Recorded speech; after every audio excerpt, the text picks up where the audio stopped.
নমস্কার বন্ধুরা, ডলি রন্ধনশালায় সবাইকে স্বাগত। আর আজকে তোমাদের সাথে শেয়ার করব দারুণ স্বাদের আলু আর করলার রেসিপি।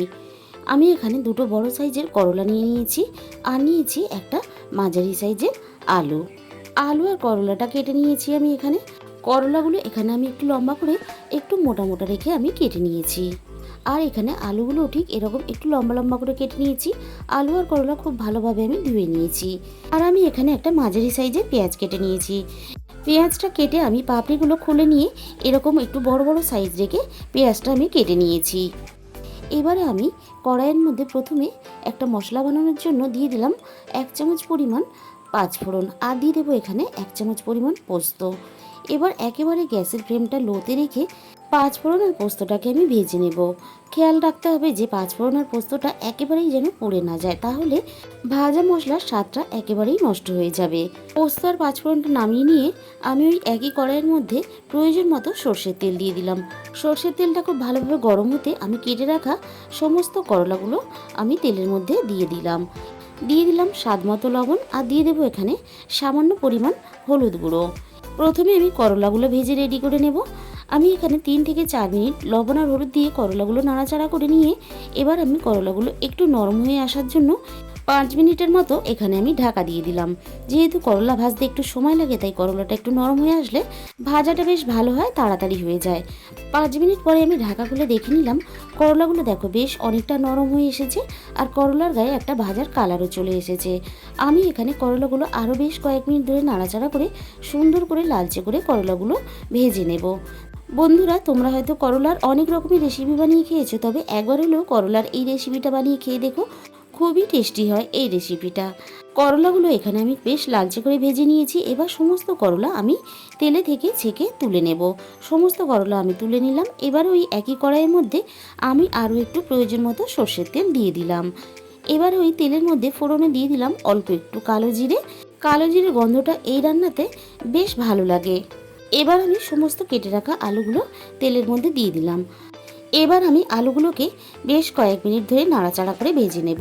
তবে এখানে আমি আলুগুলো একেবারে খুব বেশি ভেজে ফেলবো না, একটু নরম নরম করে ভেজে নেব।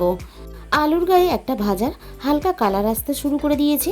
এর থেকে আমি আর বেশি আলুগুলো ভাজবো না। এবার আমি এই আলুর সাথেই দিয়ে দেব কেটে রাখা পেঁয়াজের টুকরোগুলো। এবার আমি আলু আর পেঁয়াজের মধ্যে দিয়ে দেব স্বাদ মতো লবণ আর এখানে দিয়ে দেব সামান্য পরিমাণ হলুদ গুঁড়ো আর এখানে দিয়ে দিলাম সামান্য পরিমাণ কাশ্মীরি লঙ্কার গুঁড়ো। যেহেতু এখানে আমি ঝাল লঙ্কার গুঁড়ো ব্যবহার করব না, পরে আমি ঝালের জন্য কাঁচা লঙ্কা ব্যবহার করব, তাই শুধুমাত্র একটু সুন্দর কালারের জন্য এখানে কাশ্মীরি লঙ্কার গুঁড়োটা ব্যবহার করলাম। এই রান্নাতে আমি কিন্তু কোনো রকম জল ব্যবহার করব না। গ্যাসের ফ্লেমটা একেবারে লোতে রেখে একটু সময় নিয়ে এভাবে নাড়াচাড়া করে রান্নাটা আমি করে নেব। আলুগুলো এদিকে ভাজা হতে থাক। মশলাটা আমি প্রথমেই ভেজে রেখেছিলাম, সেই মশলাটা আমি গুঁড়ো করে নেব। এখানে আমি পোস্ত আর পাঁচফোড়নটা হামানদিস্তার মধ্যে নিয়ে নিয়েছি আর ঝালের জন্য এখানে আমি একটা কাঁচা লঙ্কা দিয়ে দিলাম। ঝালের পরিমাণটা তোমরা তোমাদের নিজেদের মতন করে ব্যবহার করবে। পোস্ত আর পাঁচফোড়নটা আমি একটু এইভাবে গুঁড়ো করে নেব আর সাথে কাঁচা লঙ্কাটাও বেশ ভালোভাবে থেতো করে নিলাম। আর ঠিক এইভাবে আমি মশলাটাকে রেডি করে নিলাম। আবারও আমি রান্নার দিকে চলে এলাম। আলু আর পেঁয়াজটা এইভাবে আমি একটু নাড়াচাড়া করে দেখে নেব আলুগুলো সিদ্ধ হয়েছে কিনা। আলু এখানে কিন্তু আমার খুব ভালোভাবে সিদ্ধ হয়ে গেছে। আর পেঁয়াজটা যদি খুব বেশি ছোট করে দিতাম তাহলে কিন্তু পেঁয়াজটা ভাজা হওয়ার সাথে সাথে গলে গিয়ে একেবারে নরম হয়ে সব কিছুর সাথে মিশে যেত। ভেজে রাখা করলাটা দিয়ে সব কিছুর সাথে নাড়াচাড়া করে আমি একটু মিশিয়ে দেব। করলাটা যেহেতু আগে থেকেই সুন্দর করে আমাদের ভাজা রেডি হয়ে আছে, তাই করলাটা দেওয়ার পরে খুব বেশিক্ষণ আমাদের রান্নাটা করতে লাগবে না। আমি এই রান্নাটা করলা দিয়ে করছি, তোমরা চাইলে কিন্তু উচ্ছে দিয়েও করতে পারো। যে মশলাটা আমি রেডি করলাম সেই মশলাটা আমি এখানে দিয়ে দিলাম। ঝালের জন্য আমি এখানে কাঁচা লঙ্কাটা ব্যবহার করেছি, তোমরা চাইলে কিন্তু এখানে পুরো লঙ্কার ঝালটা এখানে ব্যবহার করতে পারো। তবে কাঁচা লঙ্কা দিলে কাঁচা লঙ্কার গন্ধটা বেশ সব কিছুর সাথে মিশে গিয়ে খেতে ভালো লাগে। আমি সব কিছু একসাথে বেশ নাড়াচাড়া করে কয়েক সেকেন্ড রান্নাটা করে নিলাম। আরও একটু চটপটা হওয়ার জন্য একটা পাতিলেবুর 4 ভাগের 1 ভাগ রস আমি এখানে দিয়ে দিলাম। আর অল্প একটু পাতিলেবুর রস এই রান্নাতে অবশ্যই একটু দেওয়ার চেষ্টা করবে। আর এইভাবে রান্না করলে বাড়ির ছোট থেকে বড় সবাই কিন্তু খেয়ে ফেলবে।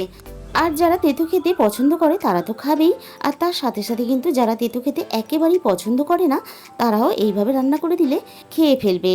তাহলে বন্ধুরা আমাদের তৈরি হয়ে গেল গরম গরম ভাতের সাথে খাওয়ার জন্য প্রথম পাতে দারুণ একটা আলু করলা ভাজার রেসিপি।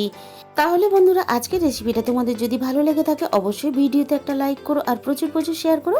আর যে সমস্ত বন্ধুরা এখনো পর্যন্ত আমার চ্যানেলটাকে সাবস্ক্রাইব করোনি, চ্যানেলটাকে সাবস্ক্রাইব করে পাশে থাকা বেল আইকনটা অল করে দিও, যাতে আমি কোনো নতুন রেসিপি আপলোড করলে সবার আগে তোমার কাছে পৌঁছায়। আর তোমাদের মূল্যবান সময় দিয়ে আমার এই রেসিপিটা শেষ পর্যন্ত দেখার জন্য তোমাদের সবাইকে অসংখ্য ধন্যবাদ।